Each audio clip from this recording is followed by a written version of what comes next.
Kitu kikubwa ambacho kilinipa msukumo kuhusiana na mradi huu wa Miuro katika taasisi, kuna vitu kama vitatu ambavyo vilinisukuma. Kitu cha kwanza ambacho kilinipa msukumo kwenye mradi huu wa Miuro, kwamba cha kwanza mimi ni msanii ambaye nafanya sanaa za ufundi, uchoraji pamoja na ufinyanzi. Kwa hiyo siku zote msanii anahitaji nafasi ya kuonesha kazi zake za sanaa. Huo ndo msukumo wangu wa kwanza. Lakini msukumo wangu wa pili, mimi nipo chini ya taasisi ya sanaa na utamaduni Bagamoyo. Na taasisi yetu, biashara yetu kubwa ni mafunzo ya sanaa. Na moja ya sanaa ambayo inatolewa katika taasisi yetu ni sanaa ya uchoraji. Kwa hiyo nimetumia hii kama njia mojawapo ya kuwafundisha wanafunzi kwa vitendo. Kwa sababu sanaa za ufundi ni mtu anataka aone ili ajue kwamba ulianzia hapo kaisha wapi. Kwa hiyo kwa kuchora miuro kama hizi katika eneo hili, na maana nimetoa nafasi ya kuwafundisha wanafunzi kwa vitendo. Wanaweza kuona kuanzia mwanzo mpaka mwisho wa kazi yetu. Na la mwisho ni mabadiliko ndani ya taasisi, kwamba tumekuwa tunakuta nyingi nyeupe na ni taasisi ya sanaa, kwa ni vizuri tukawa tuna michoro yenye jumbe mbalimbali inayohusiana na taasisi yetu. Miuro ni michoro mikubwa ambayo inakuwa ni size kubwa, na mara nyingi sana watu wengi wakishasikia tu miuro cha kwanza kinakuja kwenye ukuta, lakini unaweza hata ukachora kwenye canvas kwa size kubwa nayo ikaonekana ni miuro. Kwa hiyo ni large size of painting. Nimetumia sanaa hii kwa sababu ukitazama kazi yetu zimefanyika ndani ya ukumbi mkuu ambao ndio performance zote zinaendelea hapa. Kwa hiyo cha kwanza ni kutaka kuwakumbusha kwamba upo katika taasisi ya sanaa na utamaduni Bagamoyo, na kazi unayoiona ina reflect moja ya masomo yanayofundishwa. Kwa hiyo cha kwanza mtu anajua kwamba hapa tunafundisha painting.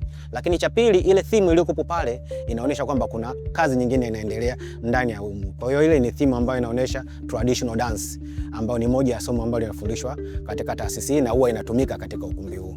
Lakini la mwisho, nimetumia abstract badala ya realistic ili kumpa nafasi mtazamaji ya kuchangamsha ubongo, akili yake. Kwa mfano, unaweza kuta show zinaendelea hapa na kuna kipindi unakuwa labda kikundi kimoja kinashuka, kuna kuja kikundi cha pili. Pale kunakuwa kuna pause ya kubadilisha, labda kufanya setting na nini. Kwa mtu anakuwa bored. Kwa hiyo kipindi kile ambacho zinaendelea mabadiliko pale stage, mtu anapata nafasi ya kufikiria ama kuona kitu kingine pembeni ya jukwaa. Zina maana kubwa. Kama nilivyosema, hii project ina phase tofauti. Imeanza phase ya kwanza ambayo, lakini phase zote ina relay katika ndani ya ukumbi mkuu wa taasisi. Kwa hiyo phase ya kwanza ilikuwa ni kuchora picha ya traditional dance ambayo ipo karibu na realistic, ambayo yenyewe nimemchora mzee Morris Nyenyusa. Yenyewe ni realistic. Kwa hiyo mwanafunzi anaweza akaona technique ama aina mbalimbali za painting. Kwa mfano pale mwanafunzi akija anaona moja moja huyu ni mpiga ngoma, ambaye yenyewe inamreflect moja ya watu maarufu wapiga ngoma ambao walitokea hapa Tanzania, kuwa na kipaji kikubwa sana na anahesabika kama baba wa ngoma za kitamaduni Tanzania. Lakini hiyo ilikuwa ni phase 1. Phase ya pili ni hii abstract ambayo nayo imeganyika katika pande mbili. Kuna hii ya traditional dance na baadaye kutakuwa na modern dance. Hiyo nayo ina reflect aina nyingine ya uchoraji ambao ni abstract. Mtazamaji anaweza kuchangamsha akili ama kufikiri ili aweze kupata ujumbe uliokuwepo kwenye ile picha. Mwanafunzi ana nafasi kubwa ya kujifunza kwa sababu kazi za sanaa kama nilivyosema hapo awali kwamba inahitaji mtu aone kuanzia mwanzo mpaka mwisho. Ni practical, sio theoretical. Kwa hiyo mwanafunzi ameweza kuona kuanzia kutafuta lile wazo la nini nataka nichore, jinsi ya kuliwakilisha pale kama lile wazo hatua ya awali ambayo ni sketching, na jinsi ya kuja kuapply color katika ule mchoro wako. Kwa hiyo mwanafunzi aliyekuwa makini kama alikuwa anafuatilia kuanzia mwanzo mpaka mwisho, sasa hivi atakuwa tena si yule ambaye hapo kabla hakuwa ameona hiyo kazi.